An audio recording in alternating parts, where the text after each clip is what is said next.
Selama 2 hari, 4 dan 5 Juli 2025, sebuah peristiwa bersejarah terjadi di Jayapura. Untuk pertama kalinya dalam lebih dari 6 dekade, perjuangan panjang rakyat Papua, pelapor khusus Perserikatan Bangsa-Bangsa, PBB, untuk hak-hak masyarakat adat, Albert K. Barume, hadir secara informal langsung dan mendengarkan jeritan hati masyarakat adat, yang selama puluhan tahun menjadi korban berbagai bentuk ketidakadilan. Kunjungan ini merupakan langkah penting, yang disambut hangat oleh berbagai komunitas adat, Dewan Adat Papua, serta lembaga-lembaga masyarakat sipil seperti Aman Papua, Yayasan Pusaka Bentala Rakyat, Greenpeace Indonesia, dan Media Jubi, yang memfasilitasi pertemuan tersebut. Masyarakat adat korban militerisasi, korporasi, perampasan tanah, dan pelanggaran hak asasi manusia, berkesempatan menyampaikan secara langsung pengalaman mereka, tentang apa yang mereka sebut sebagai ekosida, perusakan alam, genosida, pemusnahan massal, dan etnosida, penghilangan identitas budaya. Dalam suasana penuh keprihatinan dan haru, satu persatu para tokoh adat, perempuan, dan pemuda bercerita. Mereka mengisahkan tentang hutan, yang dibabat habis oleh perusahaan kelapa sawit, sungai yang tercemar limbah tambang, perempuan yang diperkosa dalam operasi militer, serta anak-anak yang tumbuh di tengah bayang-bayang ketakutan. Albert Barume, dengan penuh empati, mendengarkan dan mencatat setiap kisah yang disampaikan. Ia menegaskan bahwa, mendengarkan langsung suara korban adalah mandat dan tanggung jawab yang melekat pada jabatannya sebagai pelapor khusus PBB. Albert juga melakukan pertemuan bersama perwakilan pemerintah Provinsi Papua, Majelis Rakyat Papua, Dewan Perwakilan Rakyat Papua, serta lembaga swadaya masyarakat. 5 tuntutan bangsa Papua kepada PBB. Dalam kesempatan ini, perwakilan masyarakat adat Papua, termasuk Victor Yeimo, juru bicara internasional Komite Nasional Papua Barat, KNPB, menyampaikan tuntutan penting kepada Barume dan komunitas internasional.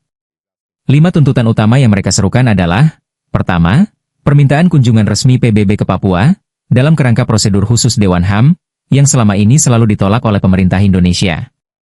Kedua, pembentukan mekanisme investigasi independen, terhadap pelanggaran HAM berat jika akses resmi tetap diblokir. Ketiga, penyusunan resolusi khusus tentang Papua di Majelis Umum PBB. Keempat, penghentian kerja sama lembaga-lembaga PBB, dengan institusi pemerintah atau korporasi, yang terlibat dalam pelanggaran hak masyarakat adat di Papua. Kelima, pengakuan hak menentukan nasib sendiri, bagi bangsa Papua sesuai dengan prinsip-prinsip hukum internasional, khususnya hak sipil dan politik, hak ekonomi, sosial dan budaya, dan deklarasi PBB tentang hak-hak masyarakat adat. Victor Yeimo menyampaikan bahwa kunjungan ini merupakan bukti bahwa, Papua aman untuk dikunjungi, dan alasan keamanan yang selama ini selalu dijadikan dalih oleh pemerintah Indonesia untuk menolak kehadiran badan-badan PBB tidak lagi relevan. 14 permintaan ditolak Indonesia.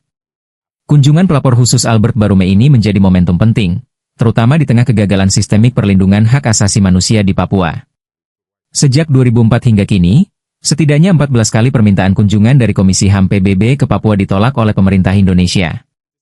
Dalam Universal Periodic Review, UPR, 2023, sejumlah negara anggota PBB mendesak agar akses internasional dibuka ke Papua, namun seruan itu tidak diindahkan. Pacific Island Forum, PIF, dan African, Caribbean and Pacific Group, ACP Group, juga mengeluarkan rekomendasi untuk pemantauan HAM di Papua, yang hingga kini diabaikan oleh pemerintah Indonesia. Sementara di lapangan, masyarakat adat terus berhadapan dengan perampasan tanah ulayat, konflik agraria, deforestasi, ekosida, dan kekerasan aparat keamanan. Gugatan hukum adat terhadap konsesi-konsesi perusahaan besar, khususnya di sektor sawit dan tambang, hampir selalu berujung pada kekalahan masyarakat adat di meja hijau. Tahun 2025, krisis Papua kian dalam. Tahun 2025 menandai eskalasi serius konflik dan krisis kemanusiaan di Papua. Di berbagai wilayah seperti Intan Jaya, Duga, Puncak, dan Yahukimo, kekerasan bersenjata antara Tentara Pembebasan Nasional Papua Barat dan aparat keamanan Indonesia terus memanas.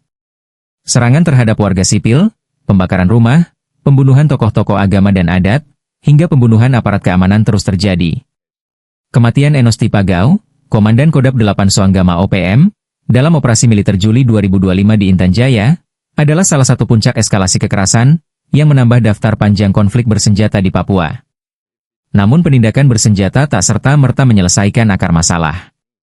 Di sisi lain, kebijakan pemekaran daerah baru, yang berujung pada marginalisasi lebih jauh masyarakat adat Papua juga turut memperburuk ketegangan.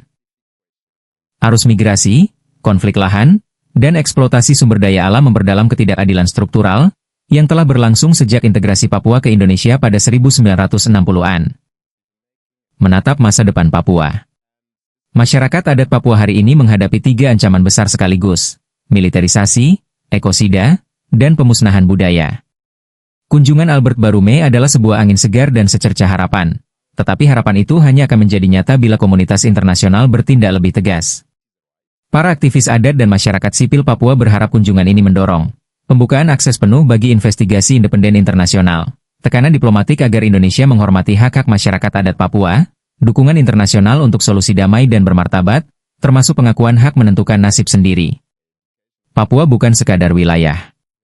Papua adalah tanah, manusia, budaya, dan kehidupan yang layak dihormati. Jeritan rakyat Papua bukan hanya milik mereka, tetapi milik kemanusiaan itu sendiri. Kini dunia mulai mendengar. Pertanyaannya, apakah Indonesia dan dunia akan bertindak atasi konflik panjang di Papua?